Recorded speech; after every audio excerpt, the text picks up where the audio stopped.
अरे बना, चलो भाई स्टार्ट करो जल्दी से वापस। सभी को गुड मॉर्निंग, सभी को गुड मॉर्निंग। बहुत बढ़िया।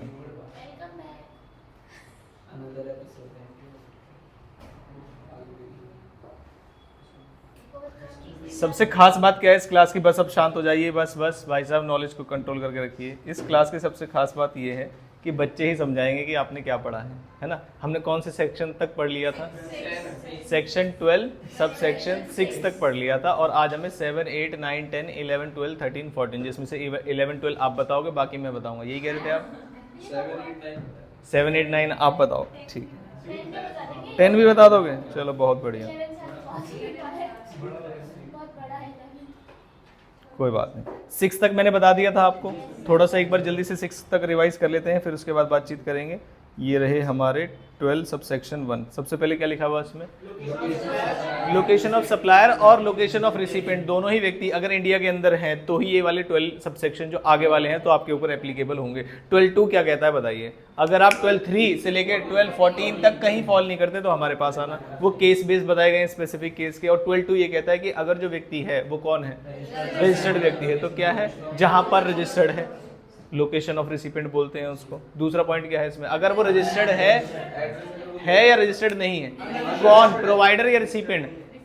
प्रोवाइडर तो हमेशा रजिस्टर्ड रहेगा, तभी क्वेश्चन अराइज हुआ है और आपके चैप्टर और आपके सिलेबस में है। तो अगर रिसिपेंट अनरजिस्टर्ड है और एड्रेस आपको पता है तो वो एड्रेस, और अगर एड्रेस नहीं पता है तो लोकेशन ऑफ सप्लायर जहां से प्रोवाइड कर रहे हैं। फिर आ गए हम स्पेसिफिक सिचुएशंस पे, जो कि कौन सी थी? 12.3 किससे शुरू होती है? इमूवेबल प्रॉपर्टी से। इमूवेबल प्रॉपर्टी की खास बात क्या है कि आंसर वही होगा जहां इमूवेबल प्रॉपर्टी होगा। इसका मतलब प्लेस ऑफ सप्लाई कहां होगा? जहां इमूवेबल प्रॉपर्टी। लेकिन एक केस ऐसा आया था जिसमें जो हमारा सप्लायर और रिसिपेंट तो दोनों इंडिया में थे, लेकिन जो इमूवेबल प्रॉपर्टी थी वो कहां थी? Outside India. तो आंसर क्या माना था हमने? Location of recipient. क्या ये बात हमने लिखी है? यस, लोकेशन और इंटेंडेड लोकेशन इमूवेबल प्रॉपर्टी की, और जो आउटसाइड इंडिया वाली बात है वो कौन सी है? रिसिपेंट की। लास्ट पॉइंट क्या था?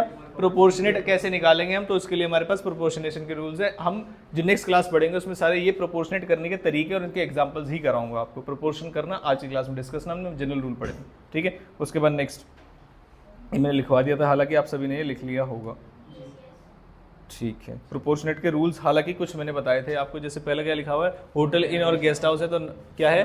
Number of nights. Other cases में एरिया, जैसे जो सर्विसेज प्रोवाइड करते हैं हम, जैसे रिपेयर, मेंटेनेंस वगैरह कुछ भी। और नेक्स्ट क्या है? हाउस बोट और वेसल है, तो जितना टाइम आपने स्पेंड किया है वहाँ पर, ठीक है। उसके बाद 4th पॉइंट क्या था? रेस्टोरेंट और केटरिंग क्या है यहाँ पर? जहाँ पर वो एक्चुअली परफॉर्म हो रहे हैं, इसमें कोई भी अलग चीज़ नहीं थी। 12.5 क्या कहता था? पढ़िए। ट्रेनिंग दे रहे हैं आप, तो अगर ट्रेनिंग किसको दे रहे हैं? रजिस्टर्ड व्यक्ति, तो कहीं भी दे रहे हैं जहां पर व्यक्ति रजिस्टर्ड है वहां पर आपका प्लेस ऑफ सप्लाई होगा। और अगर व्यक्ति रजिस्टर्ड नहीं है तो जहां पर ट्रेनिंग प्रोवाइड की जा रही है। बिल्कुल सिंपल है, यहाँ पर 2 ही केस आते हैं। उसके बाद 12.6 एडमिशन टू इवेंट या अम्यूजमेंट पार्क। सुनना जरा ध्यान से। एडमिशन का मतलब क्या है? वहां पर आप जो हो रहा है उसे देखने गए हैं, या जो हो रहा है उसे करवा रहे हैं? सिर्फ देखने गए। इसका मतलब अरेंजमेंट में आपका कोई प्रोविजन नहीं है, जो क्योंकि जो 12.7 है वो अरेंजमेंट वाली बात है कि अगर कहीं अम्यूजमेंट पार्क या कोई इवेंट हो रहा है और आपको उस इवेंट कराने के लिए आपको सप्लायर या उससे रिलेटेड कोई सर्विस प्रोवाइडर है। जैसे मान लीजिए मैं इवेंट करवा रहा हूं और आपकी म्यूजिक इंस्ट्रूमेंट्स की कंपनी है, तो आप उस इवेंट में म्यूजिक इंस्ट्रूमेंट कंपनी जो है वहां पर सर्विसेज प्रोवाइड करेगी अपने इक्विपमेंट्स देके। क्या ये बात समझ में आए? तो जो 12.6 है वो कहता है एडमिशन। एडमिशन का मतलब अनरजिस्टर्ड पर्सन जा रहे हैं देखने किसी इवेंट को। और जो दूसरा 12.7 है वो ये कहता है कि जब कोई इवेंट हो रहा है उस इवेंट को करवाने में आप कोई ना कोई सप्लायर, ऐसा ही कुछ है 12.7 के अंदर। तो हम आते हैं अब स्टडी मैट के अंदर और 12.7 से चलते हैं। क्या लिखा हुआ है? ऑर्गेनाइजेशन। ऑर्गेनाइजेशन वर्ड का मतलब यहाँ पर आप उस इवेंट को ऑर्गेनाइज करा रहे हैं।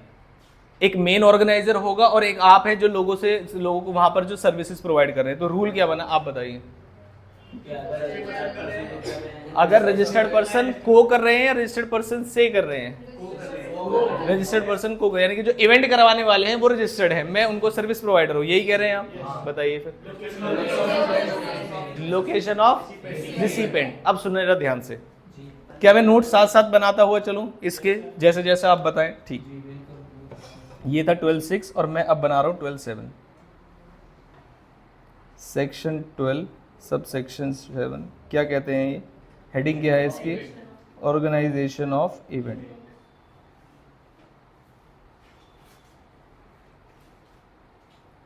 क्या लिख रहा हूं आज मैं?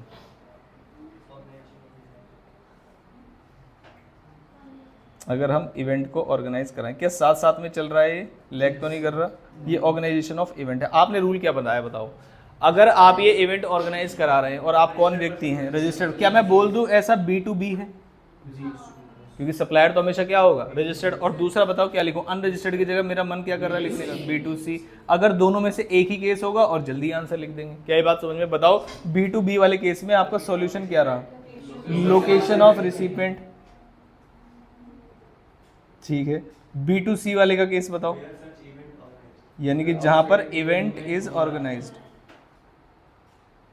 ये किस चीज के आंसर हैं, जल्दी से बताइए।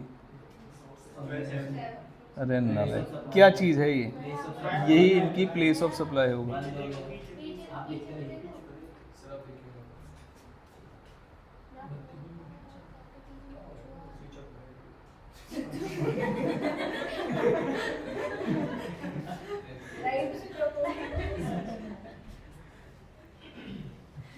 कोई बात नहीं, ये थोड़ी देर और चलता, लेकिन मैं इससे ज़्यादा क्लास का वेट नहीं कर सकता। थोड़ी बहुत बीच बीच में डिस्टर्बेंस सह लेंगे, लेकिन बच्चे बैठ के नोट्स बना रहे हैं मेरे उल्टे सीधे, ये नहीं सह सकता उनका पता चले इतना मैं उसे इजी करके बताऊं, इतने एक प्रोविजन का सत्यानाश करते। खाली दिमाग में कुछ घुसा सकते हैं आप, लेकिन अगर दिमाग में कुछ गलत फहमी बैठ गई तो दिक्कत है। इसलिए मेरी मजबूरी थी। समझ में आए आप? तारीफ कर रहा था मैं आपकी।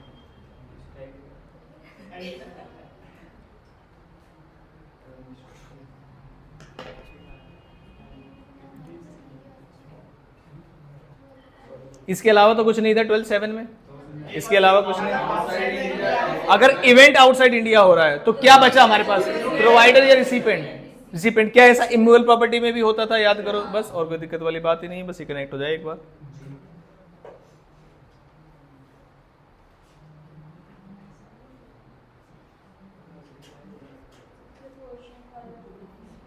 प्रोपोर्शनेट वाला भी था इसमें। प्रोपोर्शनेट के हालांकि रूल्स में अलग से ही पढ़ाऊंगा कि कहाँ कहाँ प्रोपोर्शनेट करेंगे और कैसे कैसे करेंगे, तो इंडिविजुअल सेक्शन में उसकी बातें नहीं करते। हालांकि प्रोपोर्शनेट कैसे करेंगे, या तो आपने अमाउंट उस हिसाब से दिया होगा या आपके एग्रीमेंट में लिखा होगा, और अगर एग्रीमेंट में नहीं लिखा तो क्या करेंगे बताइए, जहाँ जहाँ जितने जितने दिन इवेंट हुआ है। बड़ा सिंपल सी बात है, लेकिन मैं अलग से करा दूंगा। एक केस इसमें बता देता हूँ मैं, जब आप कौन सा वाला, आउटसाइड, ये केस साइड साइड डिस्कस कर लेते हैं हम। हालांकि जब जब आउटसाइड इंडिया होगा तब तब आंसर क्या होगा, जरा जल्दी से बताओ।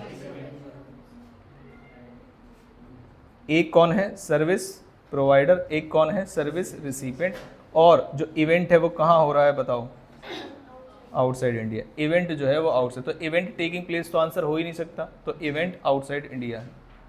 हाँ, डायग्राम दिखा रहे हो, ऐसे ही बनाए, बहुत बढ़िया। तो POS क्या होगा, लोकेशन ऑफ रिसिपेंट। ये मान लीजिए मुंबई में था और ये मान लीजिए दिल्ली में है, तो आंसर क्या होगा, दिल्ली वाला। क्या ये बात समझ में आती है? ठीक। इसी का एक एग्जाम्पल बनाने का मन है मेरा और आपसे पूछने का, तो मैं पहले एग्जाम्पल देख लेता हूँ। इसी के साइड में बना दूँ क्या, जहाँ प्रोविजन लिखे हुए हैं, यहाँ पे लिखा मैंने। बताओ मैं कहाँ पर हूँ,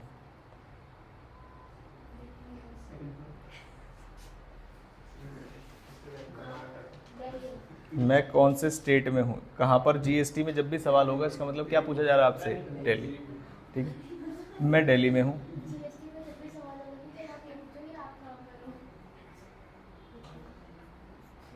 फिर उसके बाद मुझे बताओ RCB का मैच कब है, परसों, परसों है। मान लीजिए 7 तारीख को, 7 तारीख को बेंगलोर में मैच है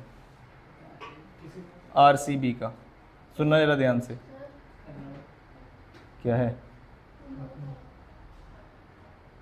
उठा लो, चलो मम्मी का। अब सुनो,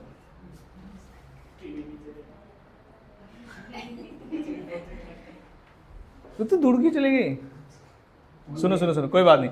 बेंगलोर अलग, बेंगलोर इंडिया में है, इंडिया में, ठीक है। पहले तो ये डाउट पूछना ज़्यादा जरूरी है ना। तो सुनो जरा ध्यान से, डाउट मेरा क्या है, जरा ध्यान से समझिए। मैंने कहा सर्विस प्रोवाइड करने की बात हो रही थी, लेकिन जो इवेंट है उसने कहा अचानक से पता चला कि आरसीबी का मैच बेंगलोर में नहीं है, जिससे मैच है चेन्नई के अंदर है।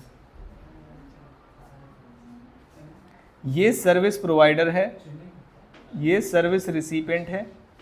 जो सर्विस रिसिपेंट है वो रजिस्टर्ड है, और इवेंट जो टेक प्लेस कर रहा है वो कहाँ पर टेक प्लेस कर रहा है? चेन्नई। मतलब जो मैच, जो क्या ऐसा होता है? ऐसा तो नहीं है बेंगलोर के सारे मैच बेंगलोर में ही होंगे, नहीं, बाहर भी हो सकते हैं।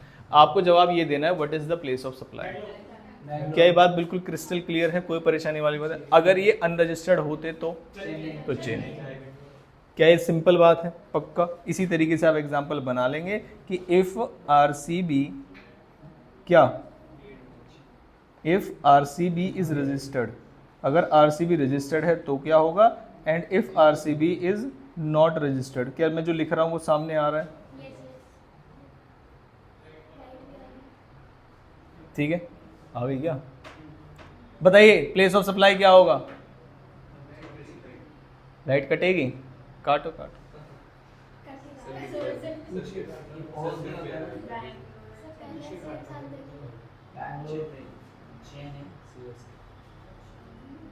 चलो, क्या ये बात समझ में आई आपको? 12/7 हमारा पूरा खत्म हो चुका है। इससे पहले लाइट जाए, भगवान का नाम लेंगे हम कि 12/8 में क्या था बताओ।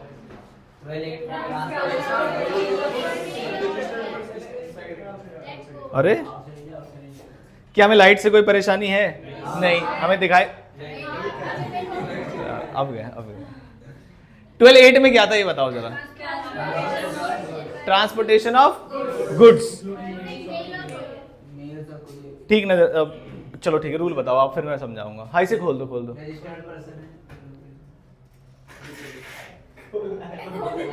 नहीं, मेरे से भी उल्टा ही होता है वो हमेशा। Hello, good morning. हाँ जी, हाँ जी बताइए। ठीक है, अभी करवा लेंगे।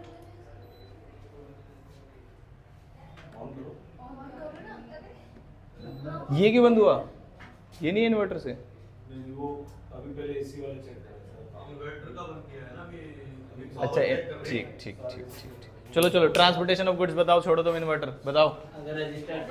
पहले केस क्या है जरा ध्यान से समझो, केस क्या है? ट्रांसपोर्टेशन ऑफ गुड्स में क्या केस बनेगा? खोल दो भाई, उसे खोलने की बात हुई थी। धूप आएगी फिर। नहीं नहीं, धूप ज्यादा आएगी, देखना जरा। अच्छा लग रहा है, लटका दूं? चलो बताओ जरा, समझाओ। ट्रांसपोर्टेशन ऑफ गुड्स में क्या होगा? एक सप्लायर होगा, एक रिसिपेंट होगा। सवाल किसका होगा? Transportation of goods. कौन कराएगा ट्रांसपोर्टेशन ऑफ गुड्स? कराएगा कौन? सप्लायर या रिसिपेंट? रिसिपेंट चाहता है उसके गुड्स हो जाए, करेगा कौन? सप्लायर। ये क्लियर है यहाँ तक? ठीक है। अगर जो व्यक्ति अपने गुड्स ट्रांसपोर्ट करा रहा है या कुरियर सर्विसेज ले रहा है और वो रजिस्टर्ड है, तो क्या जीवन में प्लेस ऑफ सप्लाई में हमेशा ही यही आंसर होगा? यस। अगर रजिस्टर्ड है तो जिस स्टेट में रजिस्टर्ड है। अब मैंने कहा, लेकिन मैंने कहा मैं दिल्ली में रजिस्टर्ड हूं और मुझे बिहार से कोई सामान मंगवाना था और कॉन्ट्रैक्ट किया मैंने मुंबई वाले से। अब बताओ क्या होगा? दिल्ली, जहां मैं रजिस्टर्ड हूं। अगर मैं रजिस्टर्ड नहीं हूं तो जहां से गुड्स लोड किए जाएंगे या भेजे जाएंगे, जहां गुड्स दिए हैं। सुनना जरा ध्यान से। मैंने अपने गुड्स जो बिहार में है, अरे इधर सुनो, मैंने अपने गुड्स, मैं कहां पर हूं? दिल्ली में। मेरे गुड्स कहां पर हैं? बिहार में। मैंने ये एजेंसी का काम मुंबई वाली एजेंसी को दिया, तो मुंबई से ट्रक गया, बिहार से गुड्स लोड किए और मेरे पास ले आए।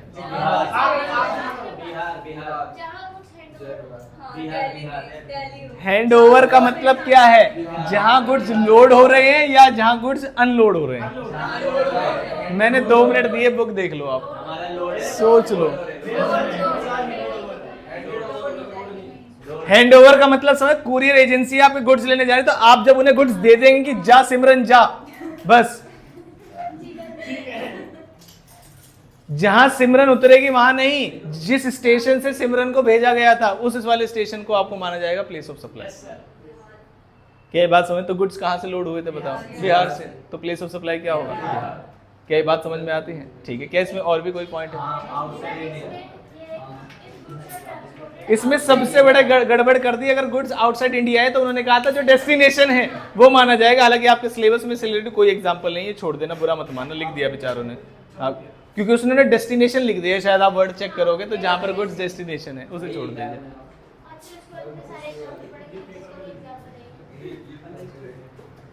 बस एक बार और कनेक्ट कर लो। मैं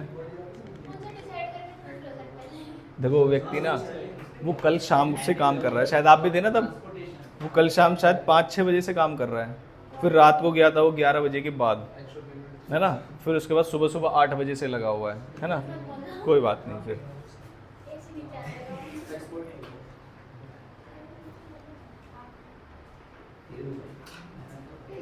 क्या चीज़? नहीं, एक्सपर्ट नहीं, लाइन जो डली हुई है, जिसने डाली थी वो इलेक्ट्रिशियन है नहीं, अभी अवेलेबल नहीं है इंडिया के अंदर, दिल्ली में नहीं है, पता नहीं कहाँ है। तो place of supply, place of wire, फिर दो इन्वर्टर को मिलने में दिक्कत आ रही है। क्यों? हाँ इंडिया में नहीं है ना। ओहो,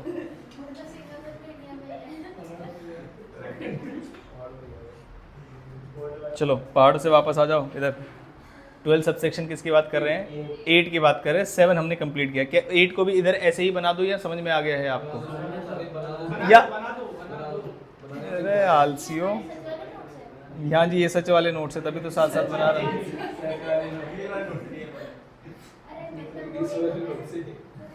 सेक्शन 12 सबसेक्शन 8 किसकी बात करता है? ट्रांसपोर्टेशन ऑफ गुड्स,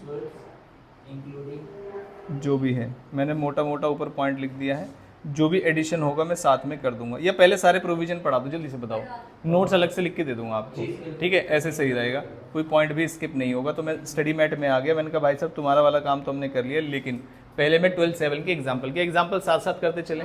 7 में क्या था पहले ये बताओ? ऐसे समझना जरा इवेंट की क्या बातें होती हैं और आपको कैसे याद रखना है। जैसे मान लीजिए मैंने कहा यहाँ एक इवेंट होना है, यहाँ पर ये इसका गेट है इवेंट का, तो अगर आप इवेंट के गेट में एडमिशन लेंगे, क्या लेंगे? एडमिशन, तो जो सेक्शन इवोक होगा वो होगा 12 सबसेक्शन 6। क्या ये बात समझ में? लेकिन लेकिन लेकिन अगर ये इवेंट कैसे ऑर्गेनाइज होगा, उस बैकएंड पे काम कर रहे हैं आप, मतलब उस इवेंट के ऑर्गेनाइजर हैं। क्या ये बात समझ में आई या नहीं? तो इसके ऊपर जो सेक्शन लगता है वो लगता है 12 सबसेक्शन 7। जैसे कोई बच्चा है, जैसे मान लीजिए उसके मार्क्स आ गए अच्छे, तो उसे अवार्ड मिलता है, मेडल मिलते हैं, है ना, और वो ट्रॉफी भी मिलती है, तो वो फ्रंट एंड का काम है या बैक एंड का काम है?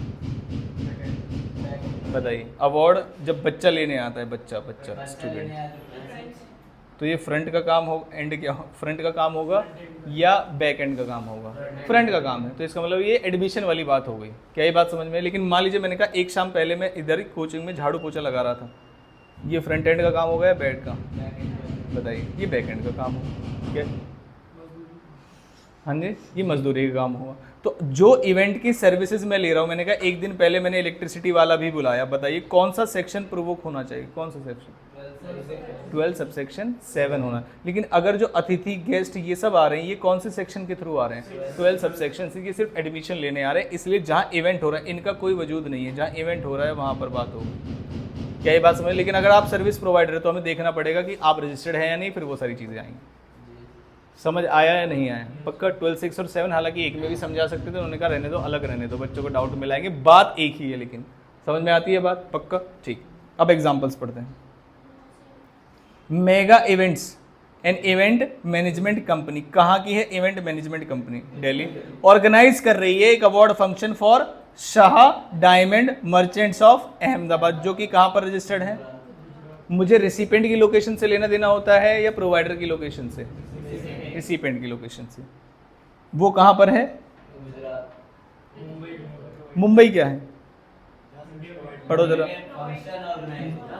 जो इवेंट है कैसे? Organises an award function for Shah diamond merchant of Ahmedabad, comma कहाँ पर कर रहे हैं? मुंबई में, ठीक है। Since the recipient is a registered person, recipient कौन है? रजिस्टर्ड। इसमें रिसिपेंट कौन है? जो शाह डायमंड है। और शाह डायमंड क्या एक रजिस्टर्ड व्यक्ति है? हाँ। तो बताइए जरा फटाफट से, प्लेस ऑफ सप्लाई क्या होगा? जहां पर फंक्शन हो रहा है या जहां के शाह डायमंड हैं। इसे डायग्राम में बना के आप लिख लेना, डायग्रामेटिक बना के जो भी लिखोगे वो आपको लॉन्ग टर्म तक याद रहेगा। जैसे मैं इसके सामने अगर छोटा सा बना दूं कि एक जो फर्म है वो कौन सी बेस्ड है, कहाँ बेस्ड है? दिल्ली। दिल्ली में कौन है मेरा? Service provider. सर्विस रिसिपेंट कहाँ पर है? गुजरात में। दोनों, और क्या है ये? रजिस्टर्ड। लेकिन इवेंट कहाँ पर हो रहा है? मुंबई में। इस तरीके से आप शॉर्ट में फटाफट से बनाएंगे और बताएंगे कि इस केस में जो हमारा प्लेस ऑफ सप्लाई होगा वो क्या होगा। जो मैंने लिखा वो समझ में आया आपको? इस तरीके से आप बनाएं। काफ़ी बच्चों ने बहुत बढ़िया तरीके से बनाए भी हैं, ऐसे ही बनाना है आपको, इससे आप जल्दी रिवाइज कर पाएंगे एग्जाम। ठीक है, उसके बाद आते हैं अगले एग्जाम्पल में। आंसर भी सेम है। तो mega event in event management company जो कहाँ पर बेस्ड है? न्यू दिल्ली में। ऑर्गेनाइज करिए शाह डायमंड के लिए, जो कि कहाँ के हैं? अहमदाबाद के। लेकिन कहाँ पर हो रहा है ये?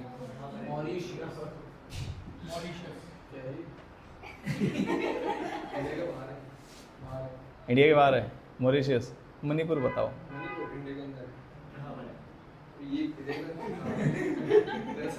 मेघालय इंडिया के अंदर। सिक्किम बताओ। आसाम, जम्मू एंड कश्मीर, पक्की बात है। PoK, PoK, PoK, PoK, Pakistan occupied Kashmir आ जाएगा। बहुत बढ़िया, ऐसी सोच रखनी है, बहुत बढ़िया। Since the recipient is registered person, recipient जो है वो रजिस्टर्ड है। The place of supply is location of recipient, जो कि क्या है? अहमदाबाद। अगर कोई बच्चा इसमें ये कह देना कि मॉरिशस जो है वो आउटसाइड इवेंट हो रहा है इंडिया के बाहर, तो लोकेशन जो है वो गलत आंसर दे देगा।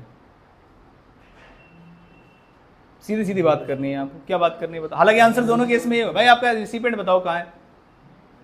इंडिया में। रजिस्टर्ड है क्या? यस, बात खत्म। अब चाहे इंडिया के बाहर हो रहा हो या इंडिया के अंदर हो रहा हो, बात खत्म।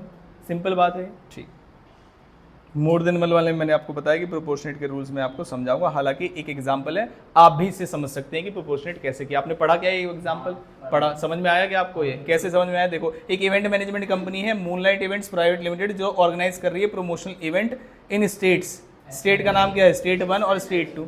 रिसिपेंट कौन है? आत्माराम, जो कि क्या है? अनरजिस्टर्ड है।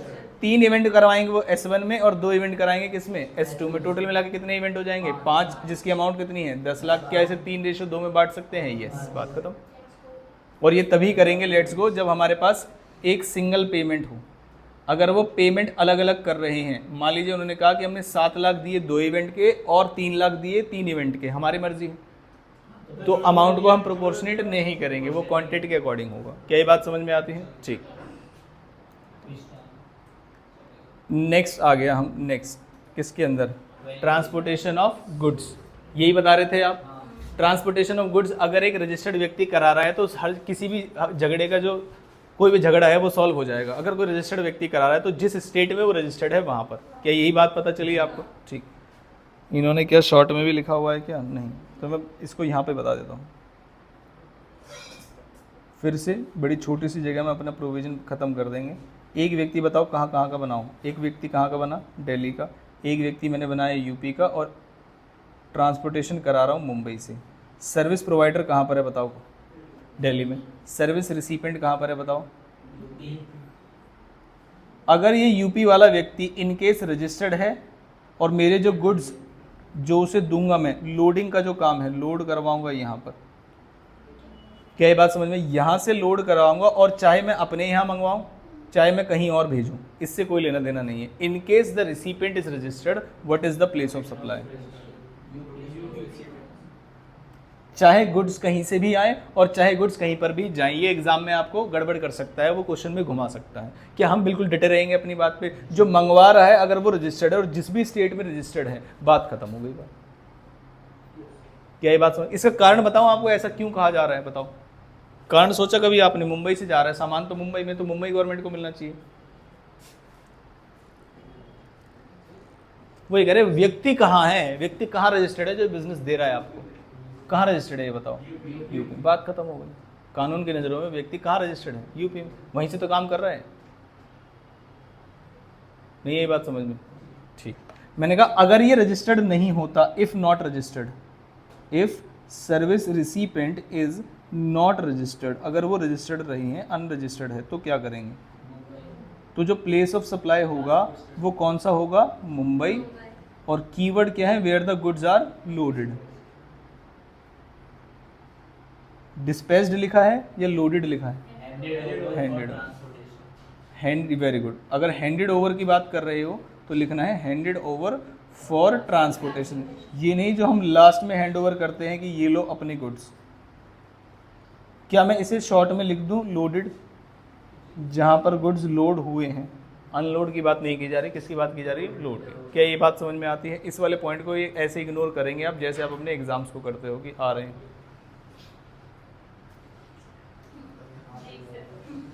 ठीक है, अब आते हैं एग्जाम्पल्स पे।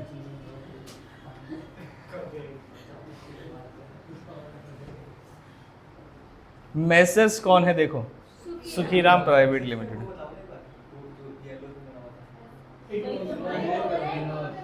समझ रहे हो आप बात? इसी को खुजली कहते हैं,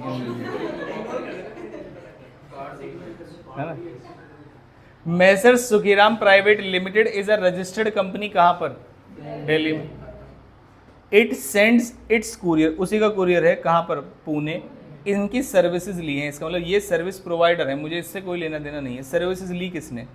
सुखीराम। ये है सर्विस रिसिपेंट। क्या ये रजिस्टर्ड है? यस, दिल्ली में है। आगे कहानी पढ़ने की जरूरत है क्या? नहीं। प्लेस ऑफ सप्लाई क्या होगा? दिल्ली। बात खत्म हो गई। तो क्वेश्चन उतने मुश्किल नहीं है, समझना थोड़ा सा मुश्किल है प्रोविजन क्या बनाया गया। अगले पे आते हैं। मिस्टर कौन है? बिंदिसार। एक कौन है? अब बस मुझे कहाँ क्या चीज़ ढूंढनी कि गुड्स कहाँ पर लोड हुए। अब तुम न्यू दिल्ली के हो, इससे मुझे कोई लेना नहीं है। तुम कुरियर भेज रहे हो अपने ब्रदर को अमृतसर पंजाब में, रिसिपेंट बीइंग अनरजिस्टर्ड। आगे कुछ बता नहीं है कि गुड्स कहाँ से लोड हुए हैं, तो मानना पड़ेगा मुझे मजबूरी में कि गुड्स जहाँ पर वो है वहीं से भेज रहा होगा। क्या ये बात समझ में आती है? ठीक है। The place of supply is the location where goods are handed over for their transportation, यानी कि यहां तक बातें समझ आती हैं? पक्का? ठीक। नेक्स्ट कौन है? पाइन लैब्स प्राइवेट लिमिटेड एक गुड्स ट्रांसपोर्टेशन एजेंसी है जो कि कहां पर है? कानपुर में, उत्तर प्रदेश। उसने हायर किया है किसको? एक सप्लायर को टू ट्रांसपोर्ट। इसका मतलब जो सर्विस प्रोवाइडर है वो कौन है? ये हेजल वाले।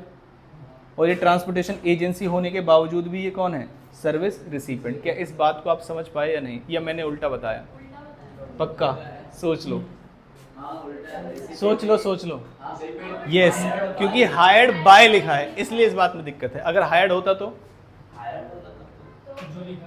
जो मैंने लिखा है वो सही है। क्या ये बात समझ में? हायर्ड बाय का मतलब समझ में आया आपको?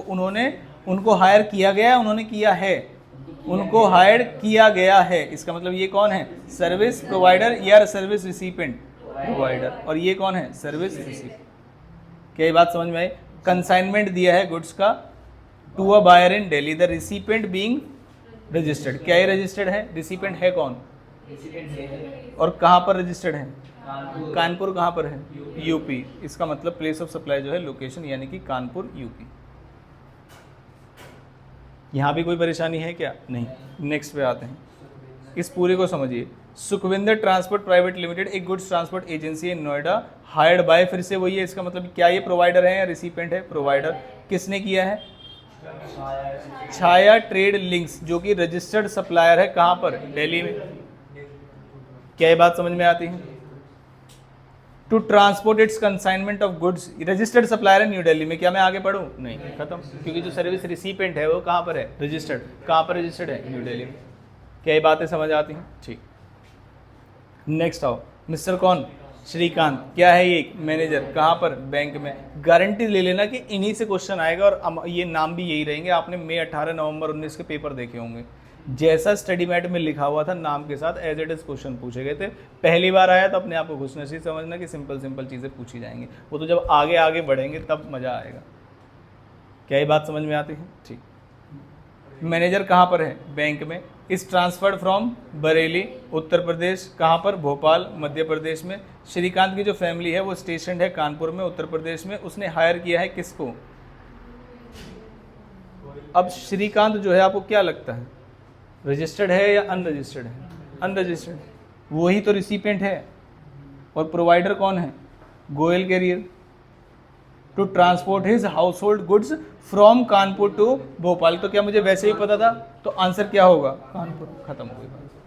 बिल्कुल सिंपल प्रोविजन और सिंपल आंसर है इनकी, कोई भी दिक्कत वाली बात नहीं है। और यहाँ पर हमारा खत्म हो जाता है क्या, 12(8). हमने दो सेक्शन से पढ़ लिए, सेक्शन 12 सबसेक्शन 7 और सेक्शन 12 सबसेक्शन 8। 7 बात करता था ऑर्गेनाइजिंग एन इवेंट और दूसरा ट्रांसपोर्टेशन ऑफ गुड्स, और जब ट्रांसपोर्टेशन ऑफ गुड्स आएगा तो ट्रांसपोर्टेशन ऑफ पैसेंजर्स भी आएगा। क्या ये बात समझ में? अब आप मुझे बताएंगे क्या ये गुड्स से अलग है या सेम, सोच लो। ऐसा तो नहीं है अगर रिसिपिएंट जो है रजिस्टर्ड है तो वहां से, और रजिस्टर्ड नहीं है तो जहां से व्यक्ति चढ़ रहा है ऐसा नहीं है, तो अलग कैसे हुआ? क्या आधा तो सेम है। आप ये बोलिए उसमें एडिशनल पॉइंट्स हैं, ये तो नहीं बोल सकते आप अलग है, नहीं। उसका मतलब अगर आपका जो रिसिपिएंट है वो रजिस्टर्ड मिला तो जैसे गुड्स में होता था वही आंसर होगा, और अगर अनरजिस्टर्ड है तो जहां से वो चढ़ रहा है, ऑन बोर्ड बोलते हैं उसको, है ना। लोड तो करेंगे नहीं व्यक्ति को कि भाई चलो, तो वर्ड चेंज करेंगे। क्या ये बात समझ? ऐसा भी नहीं बोलेंगे person is handed over to the transport agency. क्या ये बात समझ में आए? तो जहां पर वो व्यक्ति ऑन बोर्ड करेगा मतलब चढ़ेगा। तो ये दो प्रोविजन यहाँ तक सेम है, आप ऐसा कह रहे हैं? yes. Yes, जी। उसके बाद जो है वो अलग प्रोविजन आएंगे, ठीक है। तो ने कहा अगर आप क्या कर रहे हैं, पैसेंजर को ट्रांसपोर्ट कर रहे हैं, और जो व्यक्ति है रजिस्टर्ड है तो लोकेशन ऑफ रिसिपिएंट, और अगर कह रहे हैं व्यक्ति क्या है, अनरजिस्टर्ड है, तो location where the passenger embarks on the conveyor. Embarks word का मतलब क्या है, ऑन बोर्ड, मतलब जब वो बोर्ड में आएगा, अपना कदम रखेगा, गृह प्रवेश करेगा। कीवर्ड आपको याद रखना है, एमसीक्यू में जब पूछा जाएगा तो वो यही वर्ड लिखेगा। इसकी हिंदी मीनिंग क्या होती है एम्बार्क्स की? प्रारंभ। देख लिया था आपने, बहुत बढ़िया, मैं एक बार देख लूँ। बोर्ड बिगिन, हाँ यही है, ठीक। लेकिन प्रॉब्लम कहाँ है ये पढ़िए।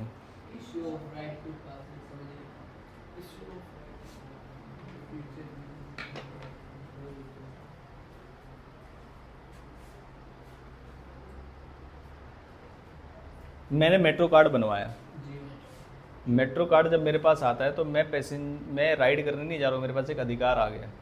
ऐसा तो नहीं मैंने मेट्रो कार्ड बनवाया तो अब तो मुझे मेट्रो में जाना ही पड़ेगा, ऐसा नहीं। और क्या एक बार के लिए होता है या फ्यूचर यूज़ के लिए होता है? Future use. तो क्या मेट्रो वालों को मेरा एड्रेस पता होगा? ऐसा ज़रूरी है? मैंने मेट्रो कार्ड बनवाया था तो क्या मुझे उन्हें अपना एड्रेस देना पड़ेगा?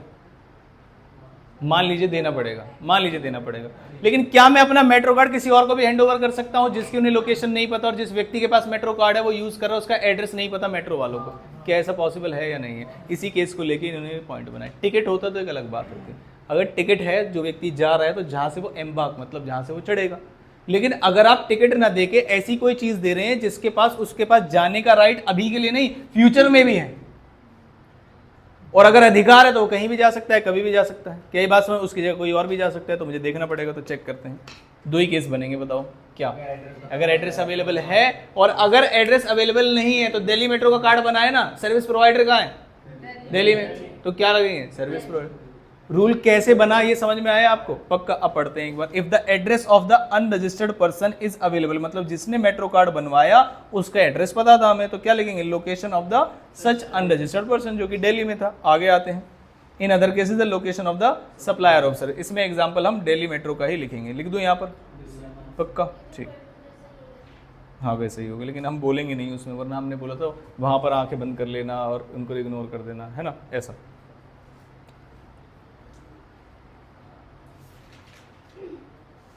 पर जब मैं लिख के दूंगा ये तो लिखोगे क्या?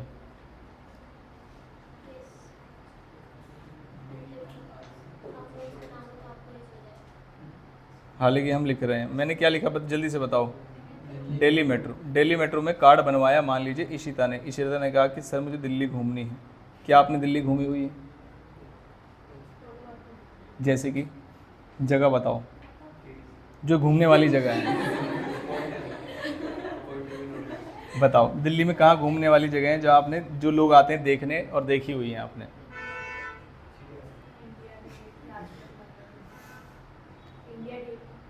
और लाजपत नगर कौन घूमने आते हैं? बाहर से विजिटर्स। इंडिया में ऐसी क्या चीज़ें हैं दिल्ली के अंदर जो लोग, अक्षरधाम, देखो अक्षरधाम आज तक नहीं गया मैं, हुमायूं टॉम आज तक नहीं गया मैं, इस्कॉन टेम्पल भी नहीं गया मैं आज तक। हाँ जी, हाँ कालका जी तो बहुत बार गया हूँ। उधर से इनकी बावली स्कूल वाले ले गए थे एक दिन, वो भी वो पूरी सब्जी वहाँ पर आई थी, इसलिए उस बावली में जाके खिलाया था। आगे नहीं गया आज तक। और बताओ, चिड़ियाघर सुना है आपने? चिड़ियाघर आज तक नहीं गया। लालगढ़ आज तक नहीं गया। दिल्ली में कोई जगह बताओ कि यहाँ लोग बाहर से घूमने आते हैं, मैं वहीं नहीं गया, बस नहीं गया आज तक भी। सीपी यार, कोई सीपी तो रास्ते लाजपत नगर तो मार्केट्स हैं, उनके लिए थोड़ी, सोचो अंग्रेज आ रहे हैं, चलो सीपी मार्केट में शॉपिंग करेंगे दिल्ली की। हाँ जाते, क्योंकि इंडिया में आ गए हैं, कोई ताजमहल देखने आया है, कोई लाल किला देखने आया है, तो शॉपिंग कर रहे हैं वो यहाँ पर। हाँ जी, पालेगांव चोरों वाली, हाँ गया उसमें, वो नीचे जो है ना जबरदस्ती बेचते हैं, पता है मुझे। मार्केट एक अलग चीज है, जगह घूमने की एक अलग चीज है। हाँ जी, कपड़े खरीदने, अरे चोरों के नहीं है, मतलब वो जो लूटने वाले लोग बैठे होते हैं वहाँ पे थोड़े से ना। लोटस टेम्पल क्या है? हाँ ये भी नहीं गया आज तक। कालका जी मंदिर, बस वो भी छोड़ो। कालका जी ऐसा बोलते हैं कि जब कालका जी मंदिर जाते हैं तो उसके आगे वहाँ पे भी जाना चाहिए, भैरव बाबा मंदिर पे, ऐसा बोलता है ना, तभी वो नेहरू प्लेस तो यार जीवन ही निकल गया। ये सारी इलेक्ट्रॉनिक चीज़ें वहीं से आती हैं, नहीं तो वहाँ पे नहीं जा पाए भैरव बाबा मंदिर में, पूरे दर्शन पूरे नहीं हो पाते। चलो कोई बात नहीं। हम कहाँ थे? मेट्रो में, अलग ही। अब सुनो, इशिता ने कार्ड बनवाया, जरा ध्यान से सुनिए। इशिता ने टिकट लिया है या कार्ड बनवाया है? कार्ड बनवाया। तो इशिता ने अगर कार्ड बनवाया है, मैंने कहा इशिता ने टिकट लिया पहले, तो इधर सुनो, और इशिता रजिस्टर्ड है मुंबई में। हाँ लो, अब तो पता भी नहीं चलता कार्ड है क्या है, ऐसा लगता है स्कैन करके कुछ पे करना है। चलो, अच्छा अब अपने आप रिचार्ज हो जाता है? अपने आप का मतलब आप फोन से कर सकते, वहां जाने की जरूरत नहीं है। हाँ ये सही है। व्हाट्सएप पे टिकट्स भी ले सकते हैं मेट्रो की। इतनी सुविधा कर दी है अगर मेट्रो वालों ने, क्योंकि जब हमने ट्रेवल किया था तब तो ऐसे वाली बात थी कि अपने आप चढ़ रहे थे और अपने आप उतर रहे थे जहां नहीं उतरना। घूमने नालायक, भीड़ में चढ़ते थे, अब क्योंकि भीड़ को उतरना है तो पहले हम सब उतरते थे, फिर उसके बाद जो बच गए जिनको आगे जाना है वो आगे चढ़ते। ऐसा सिचुएशन नहीं है अब नहीं है। राजीव चौक, ITO, अपने आप जाओ अपने आप आओ। कौन? हाँ इसलिए तो पूछा मैंने। सुनो, मैंने कहा इशिता एक सर्विस लेने आई है दिल्ली में, लेकिन इशिता रजिस्टर्ड है मुंबई में। बताइए आंसर क्या होगा? प्लेस ऑफ सप्लाई क्या होगा? मुंबई। मैंने कहा इशिता ने कार्ड बनवाया इस बार और इशिता ने अपना एड्रेस दिया दिल्ली का, इधर सुन लो, तो क्या माना जाएगा? दिल्ली। मैंने कहा इशिता ने कार्ड दे दिया अपने फ्रेंड को, मान लीजिए खुशी को कार्ड दे दिया इशिता ने, कहे तुम इस्तेमाल कर लो, और खुशी का एड्रेस हमें पता नहीं है।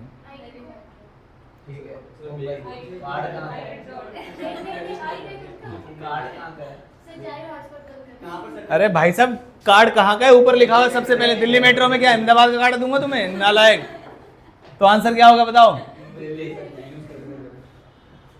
क्या ये बात समझ में आ गई आपको? ये कौन सा सेक्शन और सब सेक्शन पढ़ रहे हैं हम? हाँ इसका और एग्जाम्पल क्या होगा? बस में भी कार्ड बनता है, बस पास। छोटे एग्जाम्पल है, बड़ा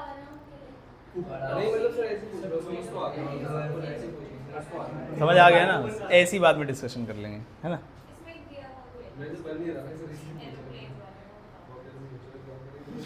एयरप्लेन वाला दिया हुआ है मतलब? अच्छा 33, 34 बताता हूँ, फिर रुको जाओ। पहले 30 से एग्जाम्पल पढ़ने, ये समझ में आ गए थे सारे आपको? आगे चल सकता हूँ? पक्की बात है? चेक कर लेते बस एक बार। मिस्टर अमर एक रजिस्टर्ड व्यक्ति है, कहाँ पर? ये ट्रेवल कर रहा है, इसका मतलब ये सर्विस प्रोवाइडर है, सर्विस रिसिपेंट है। और अगर ये रजिस्टर्ड है तो आंसर तो न्यू दिल्ली होगा ना। रजिस्टर्ड होगा तो भी न्यू दिल्ली में होगा, और अगर रजिस्टर्ड नहीं है तब भी इसकी लोकेशन हमें पता चलेगी न्यू दिल्ली का है, दोनों ही केस में। और रिकॉर्ड्स में भी है, कहाँ है लोकेशन, कहाँ है इसकी? न्यू दिल्ली। बात खत्म, आगे चलते हैं। मिस्टर कौन है? सुब्रमण्य, अनरजिस्टर्ड है, लेकिन कहाँ का है? चेन्नई। अब रिकॉर्ड्स में अवेलेबल हो या ना हो मुझे पता है वो चेन्नई का है, ठीक है। Has come to Delhi on a vacation, he buys prepaid Delhi metro card from Delhi metro new Delhi for hassle free commute to the national capital region, hassle free metro में, है ना। चलो, रिसिपेंट जो है अनरजिस्टर्ड है and the place of supply is the address of mister Subramaniam, जो कि कहाँ के हैं, चेन्नई के। क्या ये बात समझ में आई आपको? ये हमें कैसे पता चला? वो चेन्नई के शुरुआत में ही लिखा हुआ था। अब वो ये कह रहा है कि अगर हम ये अज्यूम कर लें, ये तो हमें क्वेश्चन ने बताया था, अगर दिल्ली मेट्रो वालों को ना पता हो कि वो चेन्नई का है तो क्या होगा, दिल्ली मेट्रो मतलब दिल्ली। तो उन्होंने कहा the address of mister Subramaniam is not available with the Delhi metro, the place of supply will be the location of supplier. Exam में अगर क्वेश्चन आए तो आपको 2 ही बार बताना पड़ेगा कि ये तो हमें क्वेश्चन ने बताया, दिल्ली मेट्रो को नहीं पता होगा तो आंसर दूसरा होगा। कैसे 1-2 केसेस और कर चुके हैं हम, ठीक। मिस्टर कौन है, कौन है, unregistered person, based in Gurgaon Haryana, books a 2-वे air journey ticket from New Delhi to Mumbai. है कहाँ का व्यक्ति, वो गुड़गांव का, हरियाणा का। He leaves New Delhi 10 December को in a late night flight and lands in Mumbai the next day. He leaves Mumbai 14 December in the morning flight and lands in Delhi on the same day. Return journey हमें पता नहीं, तो क्या पढ़ा आपने इसमें, क्या पता चला? प्लेस ऑफ सप्लाई क्या होगा? 2 अलग अलग। हम सिर्फ जाने वाले की पूछ रहे हैं, आने वाली एक अलग कंसेप्ट होता है, आने वाले आपके सिलेबस में भी नहीं है, पहले लिख देंगे वो कि वो एक सेपरेट जर्नी होती है, चाहे आपने अमाउंट इकट्ठा क्यों ना ले लिया हो। ठीक है, बताइए फटाफट से। न्यू दिल्ली क्यों होगा? जहाँ से वो बोर्ड कर रहा है, यही हमने गुड्स के अंदर भी पढ़ा था कि अगर रजिस्टर्ड व्यक्ति नहीं है तो जहाँ से वो क्या कर रहा है, बोर्ड कर रहा है, एम्बार्क कर रहा है। क्या ये बात समझ में आती है? ठीक, बहुत बढ़िया। ये 33 और 34 2 सेक्शंस हैं। कौन है ये? हाँ, एग्जाम्पल्स मतलब, एक सेकेंड, क्या एग्जाम्पल्स हैं समझाता हूँ मैं।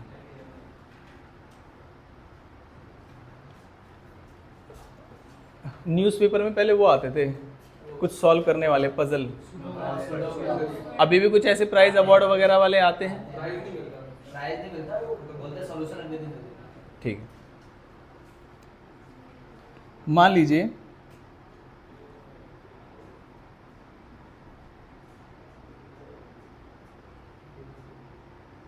पुष्कर एक व्यक्ति है, मान लीजिए,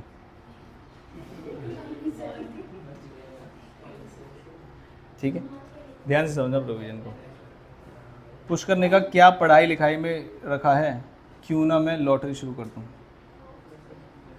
आप तो हर जगह है, खेलो दिमाग से, तुम क्या कर रहे हो, टीम बनाओ, ये मैं कर लूँगा। प्लेयर आते हैं ऐड करने, ये मैं कर लूँगा, तुम टीम बनाओ। वो सब्जी लेने जा रहा, कह रहा है ये मैं कर लूँगा। उसे ऑफिस की टेंशन, कह रहा है ये मैं कर लूँगा, तुम टीम बनाओ। तुम टीम बना के बर्बाद हो जाओ। आ गई बात समझ में? अब लॉटरी और गैम्बलिंग में इसने कहा कि इनमें क्या रखा है, कभी मई में सिलेबस चेंज, कभी नवंबर में सिलेबस चेंज। अगर किसी दिन जैसे सिलेबस चेंज हो रहा है उस दिन किस्मत चेंज हो गई तो मैं तो अमीर हो जाऊँगा। तो सच में इसने लॉटरी खरीदी और ये जीत गया, और उस जीतने वाली जो टिकट थी उसमें आया कि आपको लंदन भेजा जाएगा, लंदन की टिकट मिली।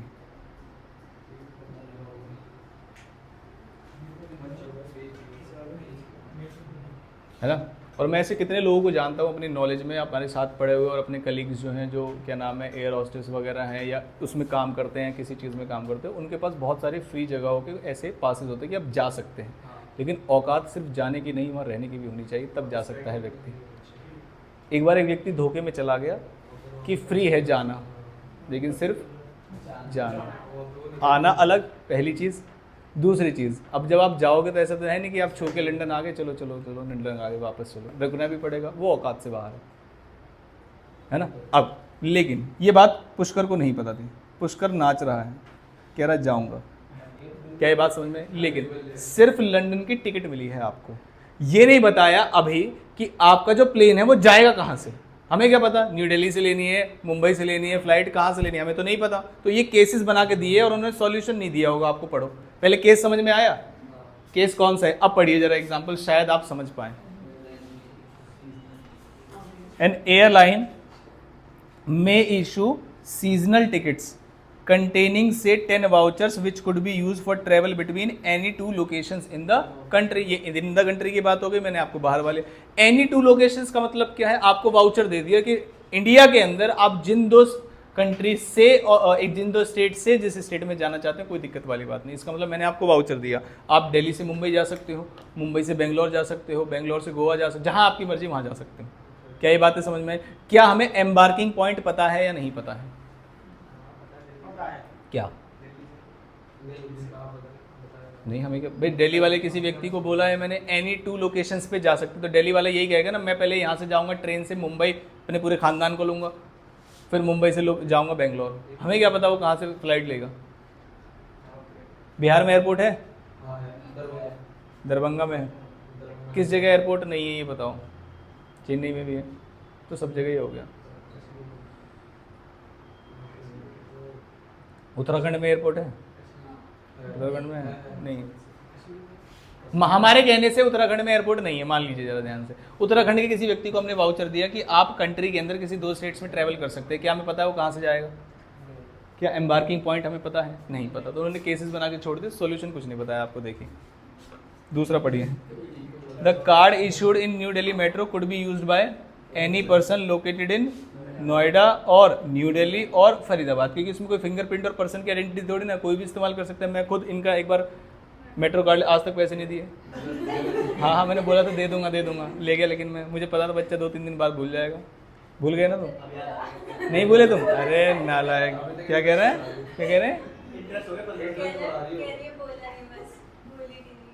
भूले नहीं हो तुम? अरे नालायक हो। मुझे कहीं जाना था उस दिन अर्जेंसी में, और गुड़गांव जाना था, और वहाँ मतलब भीड़ में दिक्कत हो जाती है। कितना लगा होगा गुड़गांव तक अंदाजा? 40 रुपये? नहीं रहने दो, क्योंकि चेक करना छोड़ो, छोटी मोटी बात है। कार्ड नहीं था, हाँ कार्ड ही था, मतलब कार्ड तो दे दिया मैंने, उनका कार्ड दे दिया था, पैसे नहीं दिए थे। ये देखो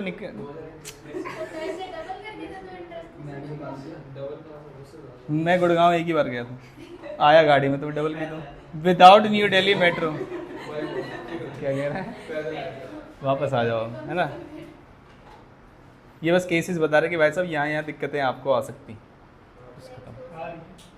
है ना। हालांकि इस प्रॉब्लम का सॉल्यूशन ये होगा कि जो लोकेशन ऑफ सप्लायर है वही आंसर होगा। लोकेशन ऑफ सप्लायर, जो भी एयरलाइन जहाँ से भी टिकट इशू कर रही है वही मान लेंगे, बस यही मतलब है। दिल्ली मेट्रो इशू कर रही है, दिल्ली मेट्रो, और कोई दे रही है, अगर उसमें स्टेट का नाम लिखा हुआ तो बस वही स्टेट को मान लेंगे, अगर हमें पता ही नहीं है कुछ भी। तो जब हमें एड्रेस नहीं पता होता रिसिपिएंट का, तो क्या करते हैं? सप्लायर की लोकेशन बात करते हैं, जिस स्टेट से तुम्हारा प्लेन चलेगा, बस बात खत्म। क्या ये बात समझ में आती है? पक्का, ठीक।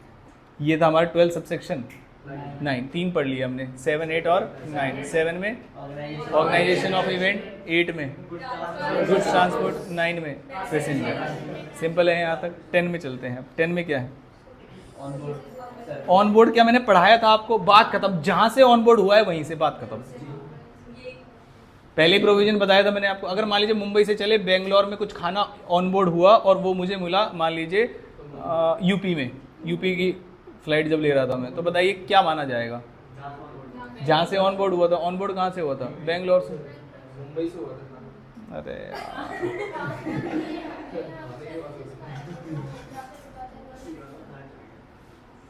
मनाली एक जगह है, जरा ध्यान से सुनिए। क्या चीज़? ऑन बोर्ड पे कौन सी सर्विसेज ले रहे हो ये भी तो देख रहे हैं। हाँ अब सुनो, आपने एग्जाम्पल में मूवी पढ़ा होगा।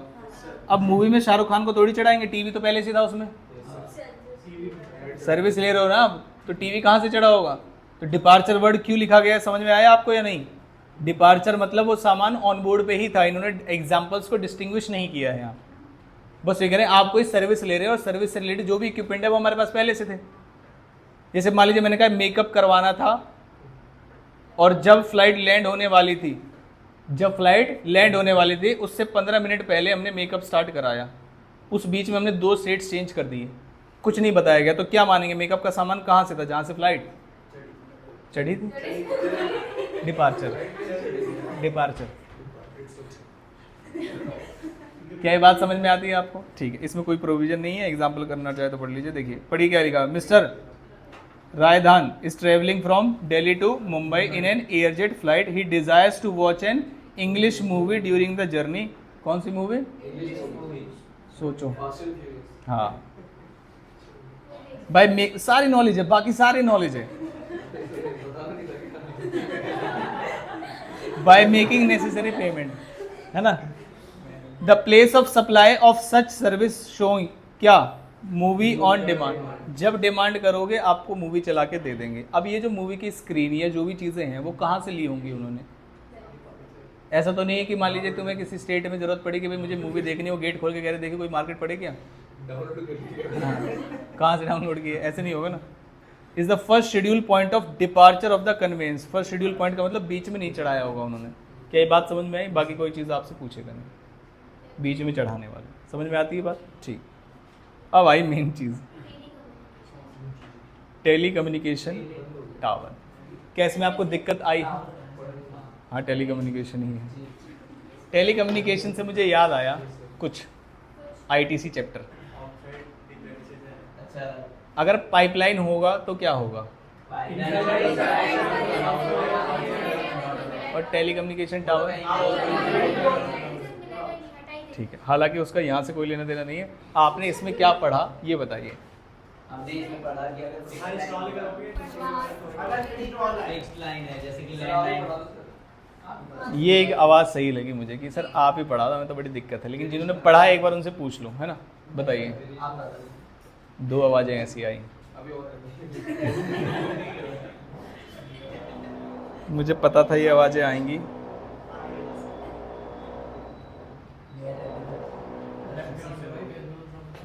पढ़ लीजिए, जहाँ दिक्कत आएंगे वहाँ तो लिख। ऊपर वाले को कुछ लगा नहीं मुझे लिखने की वाली बात।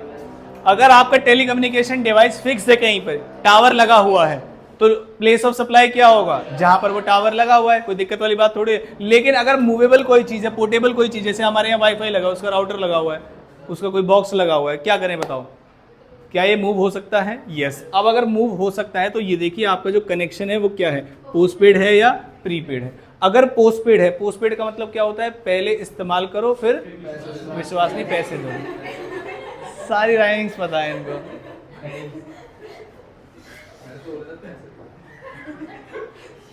पहले पैसे,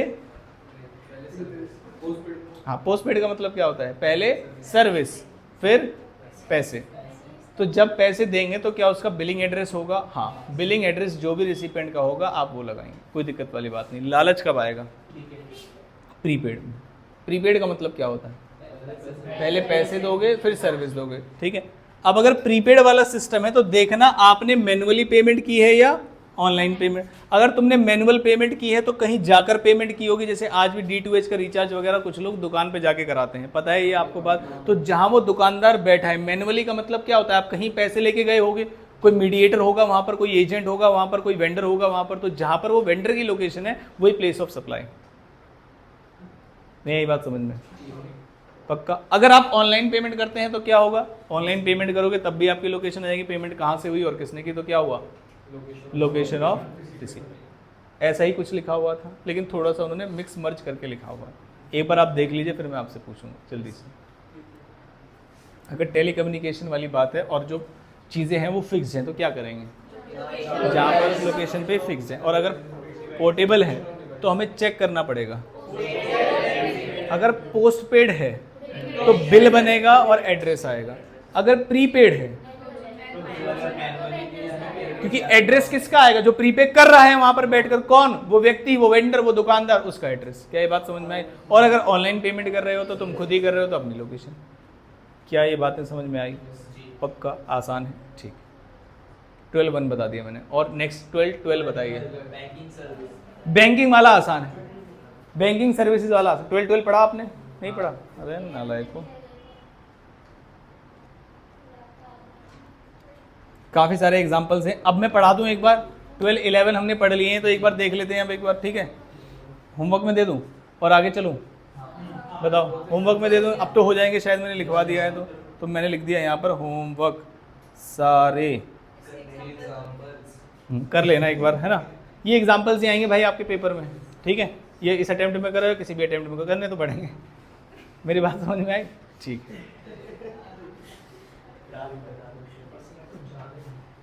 पर्सनल कुछ नहीं है, ऐसा बस पढ़ना ही पड़ेगा, और बस यही वाली बात।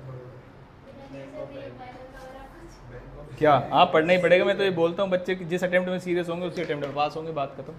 यही रूल है जीवन का, है ना।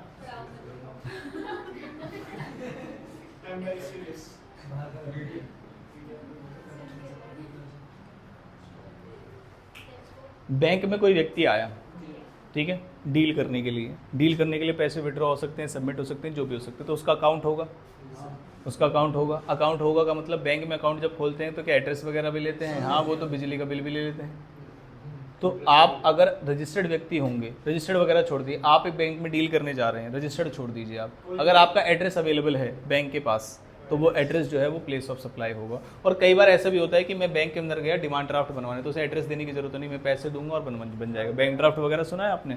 उसमें बैंक को मुझे अपनी पूरी डिटेल देने की जरूरत नहीं होती। तो अगर आप कोई ऐसी सर्विसेज ले रहे हैं जिसमें जो सर्विस रिसिपिएंट है उसका कुछ नहीं पता आपको, बस सर्विस प्रोवाइड कर रहे हैं, तो क्या करेंगे? जहाँ से सर्विस प्रोवाइड, जैसे दिल्ली मेट्रो का केस है, मेट्रो कार्ड कौन चला रहा है पता ही नहीं। क्या ये बात समझ में आती है? ईजी है? कौन सा सेक्शन है ये? क्या ये बात समझ में आई? 13 पे मत बोलना कि करा दो, पढ़ो। और ये 12 से कैसे अलग है ये बताओगे आप? ठंडा है पानी? हाँ जी,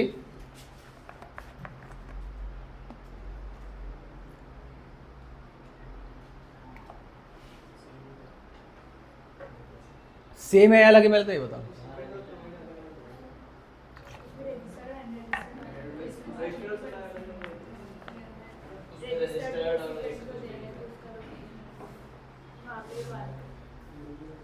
देखो, आपका एड्रेस इंश्योरेंस कंपनी के पास ना हो ऐसा हो ही नहीं सकता, इसलिए उन्होंने एड्रेस होने और ना होने को लेके बाइफर्केशन की ही नहीं। कारण चीज आपके मरने का भी पता है इंश्योरेंस कंपनी को, तो प्रीमियम उसी हिसाब से बताते हैं। लाइफ इंश्योरेंस वाले आए, उस इंसान को देख के आइडिया लगा। अब मान लीजिए कोई 90 साल का व्यक्ति है, वो कह रहा है मेरा 20 साल का इंश्योरेंस कर दो, करेंगे ही नहीं, कभी विकेट गिर सकती है। क्या ये बात समझ में आई? तो इंश्योरेंस वालों के केस में आपको मेरी बात हमेशा याद रखनी कि इंश्योरेंस वालों को एड्रेस तो छोड़िए, आपके मरने का भी पता होता है। इसका मतलब एड्रेस को लेके कभी भी बाइफर्केशन नहीं करनी है कि उनके पास एड्रेस है या एड्रेस नहीं। आप ये बताओ, आप जो डील करने आ रहे हो उनसे, क्या आप रजिस्टर्ड व्यक्ति हैं या रजिस्टर्ड व्यक्ति नहीं? सिंपल बात समझ में आई आपको? अगर आप एक रजिस्टर्ड व्यक्ति हैं तो जो आपकी रजिस्ट्रेशन की लोकेशन है वो, और अगर आप रजिस्टर्ड व्यक्ति नहीं है तो जो आपका एड्रेस उसकी बुक्स में प्रोवाइड करोगे वो, और एड्रेस नोट नोन वाला पॉइंट आएगा ही नहीं इसमें। क्या ये बात समझ में आई? तो प्लेस ऑफ सप्लाई वही होगा जो आपने एड्रेस दे रखा है, एड्रेस नहीं दोगे ये क्लॉज है ही नहीं इसमें। क्या मेरी बातें समझ में आई आपको? पक्का? कौन से सबसेक्शन तक पहुंच चुके हैं? 13 तक पहुंच चुके हैं। अब एक बार पढ़ लेते हैं इसको। क्या छोटू मोटू से हैं जो हमने आज पढ़े हैं, बहुत ज़्यादा बड़े नहीं है। टेलीकम्युनिकेशन टावर शायद आपको प्रॉब्लम करता, मैंने पहले लिख दिया उसको। हाँ, कौन सा? 14 वाला, मुझे पता था। देखो, इलाज है सबका, काम जल्दी से खत्म होना चाहिए बस। अब सुनो, क्या बता रहा था? 13 या 14? 13 के एग्जाम्पल्स हो गए है ना। एग्जाम्पल्स एक बार पढ़ लेते हैं, चलिए। मिस्टर कौन है? शांताराम। अब शांताराम को शांति कब मिलेगी? ये लाइफ इंश्योरेंस कंपनी को सबको पता होता है। जो क्या है बताइए? CEO। कौन सी कंपनी का? शौर्य लिमिटेड का। कहाँ पर है? Mumbai. A company registered in Maharashtra. वो बाय कर रहा है insurance cover for the inventory stored in the companies factory. अब कंपनी की इन्वेंट्री का, अपना नहीं, अब कंपनी की इन्वेंट्री का करा रहा है, तो इसका मतलब कंपनी के बिहाफ पे करा रहा है। और कंपनी रजिस्टर्ड कहाँ पर है? मुंबई में। बात खत्म, आंसर मुझे कुछ देखने की जरूरत नहीं है। क्या ये बात समझ में आई? ठीक। मिस बारबी, ओहो, अनरजिस्टर्ड है। कहाँ पर?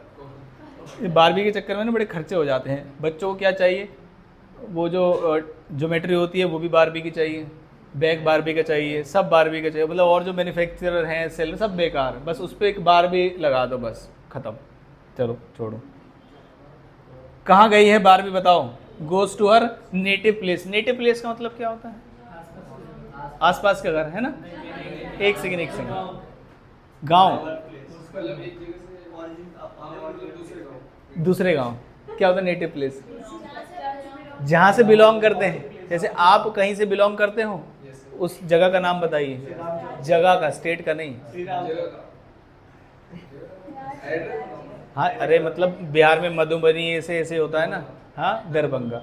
बिहार से कितने बच्चे जो बिलोंग करते हैं, अपनी जगह का नाम बताएं। बकवास। बक्सर, बक्सर, दरभंगा, बलिया। तो आप बिहार से नहीं, यूपी से हैं, तो बिहार के हैं, आधा आधा बलिया है क्या? तो आप यूपी से हैं। जगह आरा अभी तक नहीं आया। आरा, आढ़ा तो नहीं है, आढ़ा।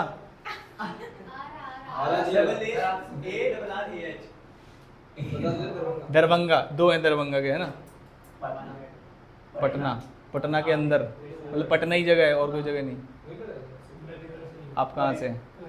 हाँ, कलकत्ता वाले भी हैं हमारे यहाँ पे। एक आ गए, वो वापस आ गए ना। हाँ, आप कहाँ से हैं? बिहार से हो आप? कहाँ से? यूपी में कहाँ से? हाँ, कासगंज करके कुछ है क्या? आसपास कोई फेमस जगह बताओ, मतलब फेमस है जहाँ से जानते, जैसे गाजियाबाद, ये सब चीज़ें, कानपुर। नहीं पता ना, बहुत बढ़िया। जीएसटी का पता होना चाहिए बस। चलो इधर नेटिव प्लेस गई है, देखो कहाँ, पटना। 12वीं भी कहाँ की है बताओ? पटना, बिहार की। आज ही पता चला हमें क्लास के अंदर कि जो 12वीं है वो कहाँ की है? बिहार की। बहुत बढ़िया। और उन्होंने मेडिकल इंश्योरेंस पॉलिसी ली है, देखो किसकी? पेरेंट्स की। From safe insurer, Patna, registered in Bihar. The place of supply is the location of the recipient of service in the records of supplier, जो कि कहां पर है? पटना। क्या ये बात समझ? अब देखो डाउट क्या आएगा आपको, कोलकाता में था रिसिपेंट, तो रिकॉर्ड्स में तो पटना जी नहीं, किसके लिए लिया है? पेरेंट्स। तो रिसिपेंट कौन है? पेरेंट्स। कहाँ के हैं? पटना के। कहाँ पे हैं? कहाँ के हैं? पटना। कहाँ पे हैं? पटना। डाउट है क्या? नहीं, समझ में आया आपको? पक्का। अब आखिरी 12 सबसेक्शन 14 पे चलते हैं। क्या आपको बातें समझ आई यहाँ तक? पक्का, बहुत बढ़िया। हालांकि प्रोविजन बड़े खतरनाक खतरनाक से हैं, लेकिन हाँ पता है मुझे, लेकिन आपके इंटरमीडिएट में जितना कंसाइज करके आपको नॉलेज होनी चाहिए, बस उसकी बातें की जा रही हैं यहाँ पर। सर्विसेज टू गवर्नमेंट, किस चीज़ की सर्विसेज? एडवर्टीजमेंट। किस चीज़ की?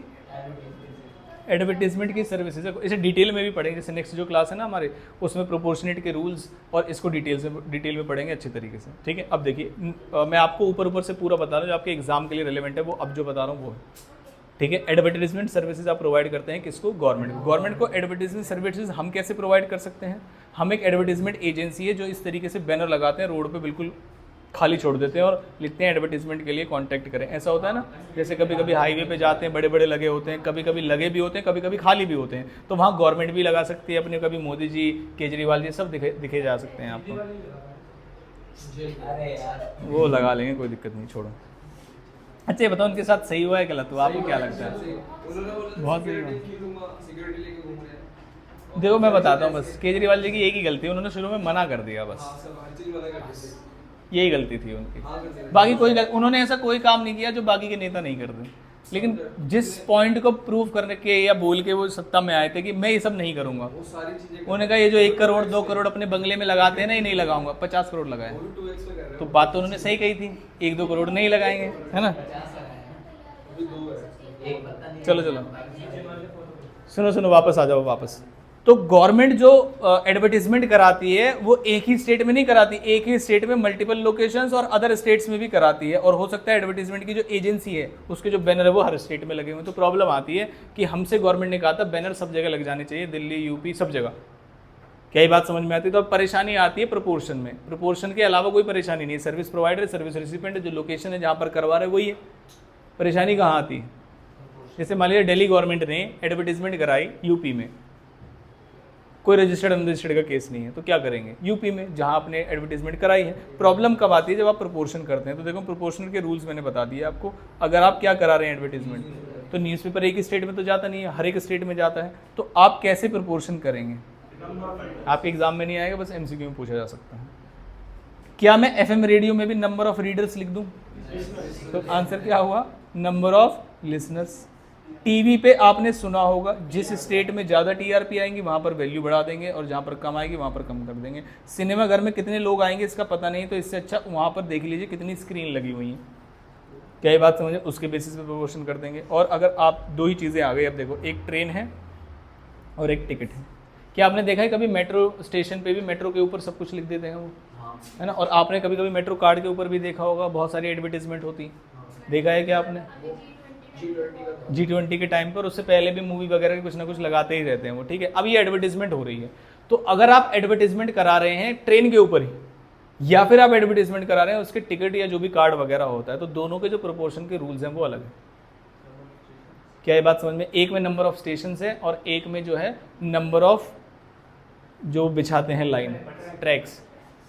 तो बताओ दोनों में से ज़्यादा सही कहाँ पर रहेगा? ट्रैक्स किस में होना चाहिए? ट्रेन में। और स्टेशन टिकट, बिल्कुल ठीक है, इसमें कोई रटने वाली बात नहीं है। तो देखो अगर आप ट्रेन के ऊपर करा रहे हैं तो जो ट्रैक है उसकी लेंथ कितनी है, और अगर आप टिकट के ऊपर करा रहे हैं तो स्टेशंस कितने हैं। इतनी बातों के साथ हम बोल सकते हैं कि चैप्टर हमारा 95% खत्म हो चुका है, और जो जो चीज़ें हमने और जो एग्जाम्पल्स हमने डिस्कस किए हैं वहीं से आपको पेपर में चीज़ें दिखाई देंगी।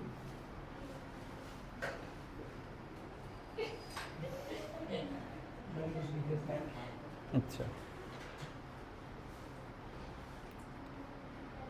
कल जो इसकी क्लास होगी 4th क्लास, इसमें मैं आपको सारे क्वेश्चंस जितने भी पॉसिबल क्वेश्चंस हैं, अब हम 12-4 पढ़ के 12-4 के क्वेश्चन और 12-6 पढ़ के 12-6 के क्वेश्चन नहीं करेंगे, सिर्फ क्वेश्चन करेंगे। तो आप घर से डिटेल में रिवीजन करके आएंगे। मैं आपसे पूछूंगा कहाँ पर अनरजिस्टर्ड था, कहाँ पर रजिस्टर्ड था, कहाँ पर लोकेशन वाली बात थी, कहाँ पर नहीं थी, कहाँ पर फिक्स चीज़ थी, कौन सा इमूवेबल प्रॉपर्टी, टिप्स पे याद होने चाहिए आप। नोट्स इसके अभी आपको मिल जाएंगे थोड़ी देर के अंदर। क्या ये बातें समझ में आती है? सीधा सिर्फ किस पे बात ध्यान करेंगे? क्वेश्चन पे, और आपको पता होना चाहिए, लिखे भी होने चाहिए। आप दोनों नोट्स लिख के जाएंगे अकाउंट्स की क्लास के बाद। कहानी जो भी एग्जाम्पल बचे हैं आपके, हाँ बना दो, बन गया।